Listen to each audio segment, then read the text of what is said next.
안녕하세요. 최공훈련사입니다. 오늘은 강아지 분리불안의 원인은 무엇이고 어떤 방식으로 훈련을 해야 되는지 살펴보려고 하는데요. 반려견과 오랜 시간을 함께 하면 좋겠지만 아무래도 일을 나가야 된다든지 어떤 업무를 보기 위해서 우리 반려견들이 혼자 있는 시간이 잠깐이라도 필요하잖아요. 실제로 우리 반려견들도 보호자분하고 같이 있을 때보다 혼자 남겨졌을 때 분리불안이 있지 않은 경우에는 좀 더 수면의 질이 높아지고 안정적으로 휴식을 취할 수 있기 때문에 저는 반려견도 혼자 있는 시간이 분명 필요하다고 말씀을 드리는 편인데요.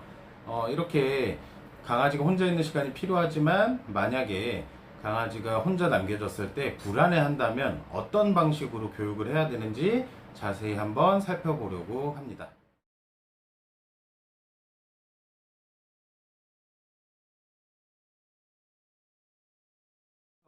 분리불안이 증상을 보인다면 먼저 왜 우리 아이는 분리불안이 있지에 대해서 살펴볼 필요가 있을 것 같은데요. 우선 분리불안의 원인되는 첫 번째 이유는요, 사회성 부족이에요. 대체적으로 사회성이 부족한 반려견일수록 혼자 남겨졌을 때 불안해하는 경우가 많이 있는데, 우리가 일반적으로 생각하는 사회화라고 하면 다른 개들이나 사람하고 친하게 지내는 것만을 생각하지만 그 밖에도 환경이나 소리 등에 대해서도 강아지가 불안해하지 않고 적응할 수 있는 능력을 키워주는 것을 얘기를 하거든요. 그렇지만 만약에 보호자분의 생활 패턴이 변경이 되거나 혹은 이사 등으로 인해서 원래 살던 곳에서 환경 변화가 발생하게 되면 사회성이 부족한 반려견들은 적응하지 못하고 불안해하는 모습들을 보이고 이것이 점점 심해지면서 강아지 분리불안으로 발전되는 경우도 굉장히 많이 있어요. 자, 두 번째 이유는요, 보호자분의 불안한 심리인데요. 반려견이 먼저 집착하는 것도 문제지만 이렇게 반려견이 집착하게 되는 원인 중 하나는 바로 보호자분의 양육 방식에 있어요. 제가 교육을 다녀보면은 확실히 반려견도 불안해하지만 보호자분도 얘를 혼자 두고 가서 괜찮을까라는 불안감에 휩싸여 있는 경우도 굉장히 많이 있거든요. 특히나 보호자분이 이렇게 불안해하다 보면 행동 하나하나를 다 챙겨주면서 과잉 보호를 할 수밖에 없고 아이는 스스로 뭔가를 헤쳐나가는 능력이 떨어질 수밖에 없어요.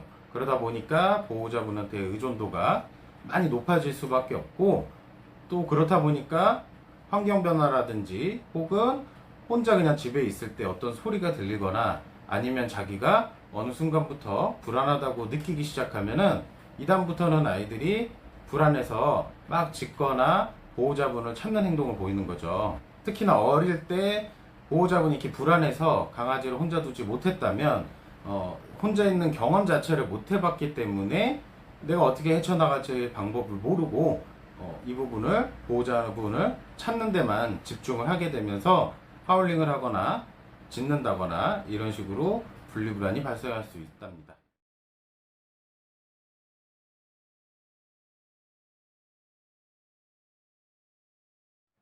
자, 첫 번째로는 집착하는 건데요. 혼자 있는 생활 자체를 아예 못하는 아이들은 견주님이 잠깐 물을 마시러 가거나 화장실을 갈 때도 쫓아다니고 화장실을 가서 문을 닫게 되거나 방문을 닫고 들어가게 되면 낑낑거리면서 보호자분을 찾는 행동을 보일 수 있어요.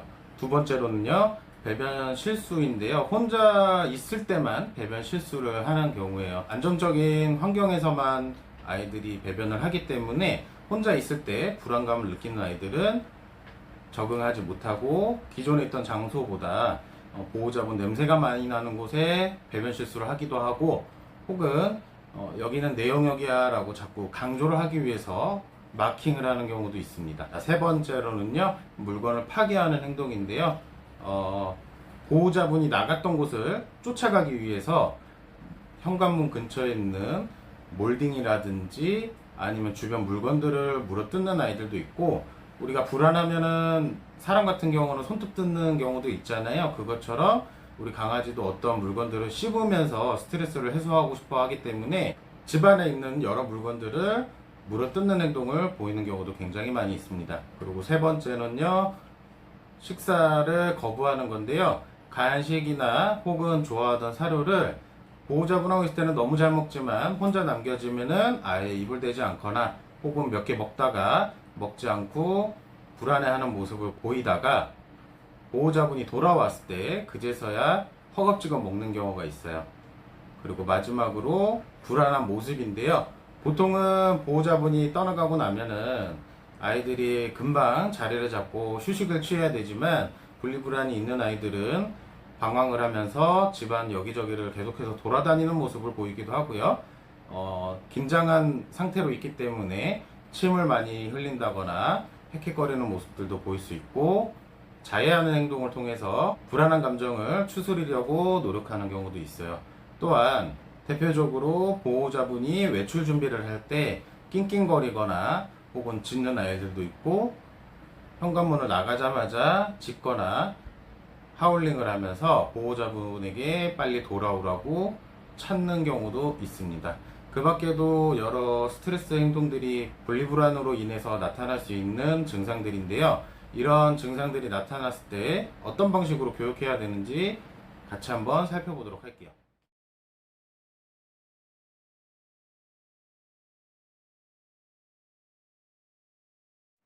첫 번째는요, 생활 패턴의 변화가 많이 생겨야 되는 건데요. 항상 보호자분 옆에서 혹은 근처에서 생활했던 것이 굉장히 익숙했기 때문에 이런 부분에서 변화가 나타나야지만 혼자 있을 때도 덜 불안해할 수 있고 혹은 혼자 있을 때 빠르게 적응해 나갈 수 있기 때문에 생활 패턴의 변화를 많이 주는 게 좋아요. 대표적으로 무시한다, 관심을 주지 않는다 이런 부분들이 있는데 우리가 관심을 주지 않더라도 강아지가 쫓아다니고 근처에서 머물면서 나름대로 안정을 취한다면 사실 그거는 크게 도움이 되진 않아요. 보호자분하고 아예 생활권에서 독립된 부분들이 많이 생겨나야 되기 때문에 만약에 잠깐 물을 마시러 간다든지 화장실을 간다든지 할 때마다 쫓아오면 밀어내주는 것도 좋지만 저는 방석이나 혹은 뭐 소파 위 이런 특정 공간에서 기다려 교육을 해서 잠깐씩 왔다 갔다 하면서 나 잠깐 보이지 않아도 금방 돌아올 거야 라는 안정감을 심어주면 도움이 되실 것 같고요. 특히나 외출복으로 갈아입거나 아니면은 현관문 밖으로 나가게 되면 아이들이 이거는 100% 보호자분이 더 이상 돌아오지 않을 거야 라는 학습이 돼 있기 때문에 이러한 부분에서 따로 연습을 진행해 보시는 게 좋을 것 같아요. 예를 들면은 외출복을 입었다가 조금 있다가 다시 벗고 이렇게 하면서 강아지가 예측하지 못하게 만드는 방법도 있고요. 혹은 현관문 앞에서 기다리러 시켜놓고 왔다 갔다 연습을 해주셔도 좋을 것 같아요.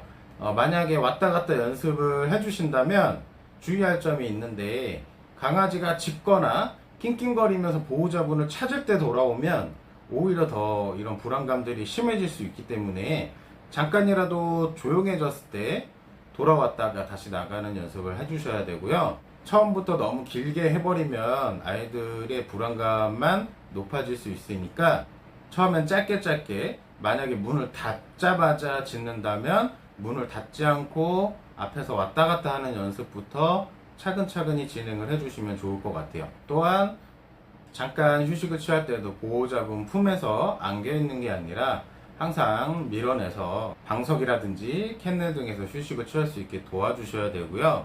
잠자리 또한 분리를 해주시는 게 좋은데 잠자리 같은 경우는 아이들이 잘 적응하는 경우라면 처음부터 진행을 해주시고 만약에 그렇지 않다면 생활부터 먼저 분리를 하고 나서 잠자리 분리까지 같이 진행을 해주시면 도움이 되실 것 같아요.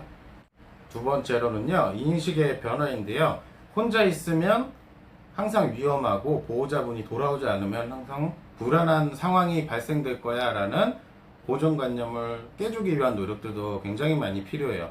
특히나 강아지가 혼자 있을 때 편히 휴식을 취한다면 정말 이것도 나쁘지 않구나 라고 느낄 수 있지만 이거를 느껴보지 못한 아이들이라면 당연히 시간이 오래 걸릴 수밖에 없겠죠. 그렇기 때문에 초반에는 먹을 걸로 이 부분을 좀 충족을 시켜줘야 되는데 평소에 간식도 잘 먹고 사료도 많이 먹은 상태에서 보호자분이 간식을 뿌려주고 나가게 되면 당연히 안 먹겠죠. 선택사항이 많이 있으니까요. 그것보다는 평소에 보호자분하고 같이 있을 때는 되도록이면 사료도 안 나오고 간식도 안 나오고, 대신에 혼자 남겨졌을 때는 정말 좋아하는 간식들도 많이 나오게 만들어줘서 혼자 있을 때 보호자분이 외출 준비를 하고 있으면 아, 나 이제 맛있는 거 먹고 굉장히 좋은 일이 발생하는구나 라는 인식의 변화를 만들어 줄 수 있게 노력을 해주시는 게 중요할 것 같아요. 만약에 보호자분이 두고 나갔을 때 맛있게 먹기 시작하면 그 다음부터는 집안 전체에다가 간식을 뿌려주시기도 하고, 일부러 장난감이나 혹은 콩장난감 등에 간식을 넣어서 조금 오래 먹을 수 있도록 만들어 주신다면 에너지 소비도 덩달아 될 수 있기 때문에 아마 도움이 되실 것 같아요. 또 하나는 산책을 나가 주시는 건데, 강아지가 불안감을 느끼기 시작하면 피로감도 잘 느끼지 못해요. 그래서 정말 심한 아이들 같은 경우에는 보호자분이 나갔을 때 아예 잠도 자지 못하고 계속해서 짖거나 하울링을 반복하고 있는 경우도 있어요. 이런 경우라면 아이가 불안감에 휩싸여서 피로감도 느끼지 못하는 상태가 되었다는 얘기거든요. 그렇기 때문에 이런 부분을 개선하기 위해서 산책을 미리 한 30분 정도 나가주셔서 에너지 소비를 어느 정도 도와주고, 피곤해 할 때 보호자분이 외출을 해주시면 아이가 불안하긴 하지만 너무 졸려서 좀 잘 수밖에 없고, 그러다 보면은 보호자분이 돌아오는 자연스러운 상황들이 연출되면 아이들의 불안감을 좀 더 줄여줄 수 있는 좋은 계기가 만들어질 수 있답니다. 자, 마지막 세 번째로는요, 환경 조성인데요.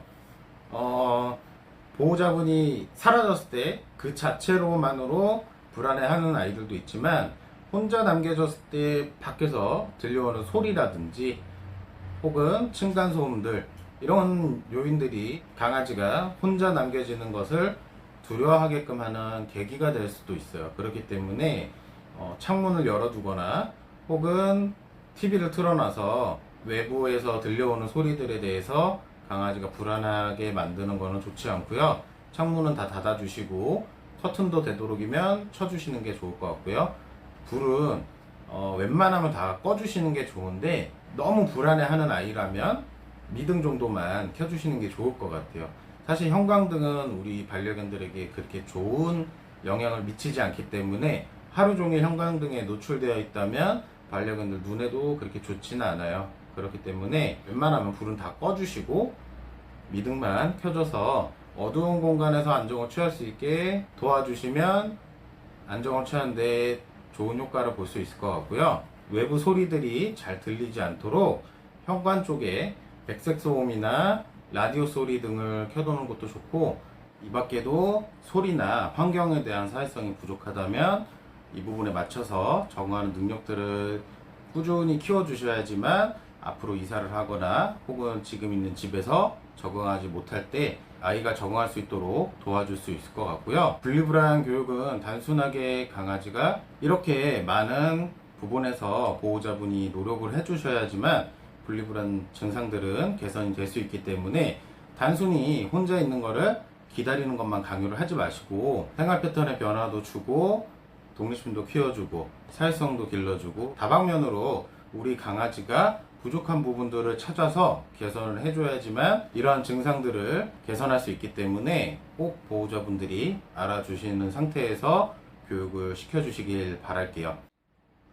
분리불안 증상은 단순히 시간이 약이 되는 경우도 있지만, 정확한 원인을 파악하지 못하고 아이 스스로 이러한 스트레스를 감당하게 된다면 점점 더 심해져서 나중에는 판단력을 아예 갖지 못하는 경우도 발생할 수 있어요.